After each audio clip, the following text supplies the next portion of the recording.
29 people have died in wall collapse and building collapse incidents yesterday. Today, the concerns have been more around waterlogging and local train disruptions in the city. Railways, the Central Railways, the local train services of the Central Railways were affected for a few hours due to waterlogging on tracks between Vikhroli and Bhandup. 33 people, a total of 33, have lost their lives in rain-related incidents. The Weather Department has issued an orange alert for the city. Sandhya joining us with more input. So, Sandhya, after the tragic accidents that have happened yesterday due to the collapses, it is now, of course, imperative that the authorities pull up their socks and do their needful to ensure that more such casualties do not happen. What is the ground situation, and tell us about the disruption in services so far?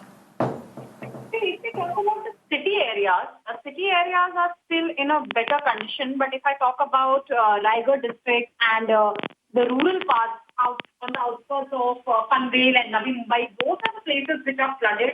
And in fact, the rural parts outside Thane, on the outskirts of Thane, they are also waterlogged. So if we talk about the warning which has been issued by IMD, a nowcast warning till 5 p.m. today. As per that warning, Thane and Navi Mumbai, they are on red alert, which means that both these cities are likely to witness intense to very intense rainfall at isolated places. Mumbai is on orange alert, which means that Mumbai is likely to witness moderate to intense spell of rain again at isolated places.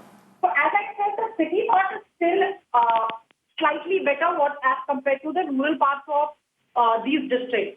Now, if we talk about the services, as of now, because during the day, the Central Line service got disrupted for some time, but that was restored. And if we talk about Harbour Line and Western Line railway service, that is functional. Waterlogging is reported in Mumbai, that is in the low-lying areas. And another important factor here is going to be that high tide is expected at around 7 in the evening today.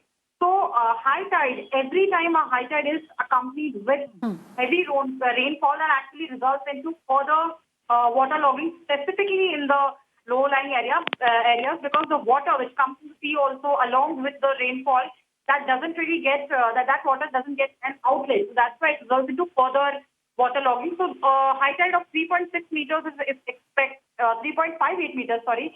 A high tide of 3.58 meters is expected at around 7 today evening. So if this rainfall in Mumbai will continue like this, it's going to cause further waterlogging. Okay, so there are a number of inputs that we are getting on this story, which we are tracking very closely. Sandhya, thanks for joining us. Remember, on Sunday, as many as 30 people died in Mumbai in house and wall collapse incidents, raising questions over the approach of the Mumbai civic body when it comes to these dilapidated buildings. Mirror now has accessed a pre-monsoon survey that was done of dangerous buildings. Now, this is which was conducted this year. And here is the staggering figure that we have accessed. The survey found that as many as 407 buildings were marked dangerous. Only 150 of them have been demolished. For all you know, some of these buildings still have people living in them. So BJP has alleged that the Mumbai civic body did not conduct a survey this year at all.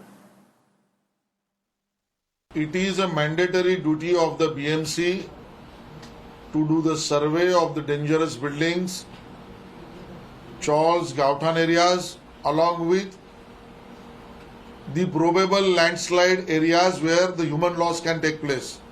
This year they have not done so. In any of the online meeting of the BMC corporators, they have not declared the same, they have not discussed.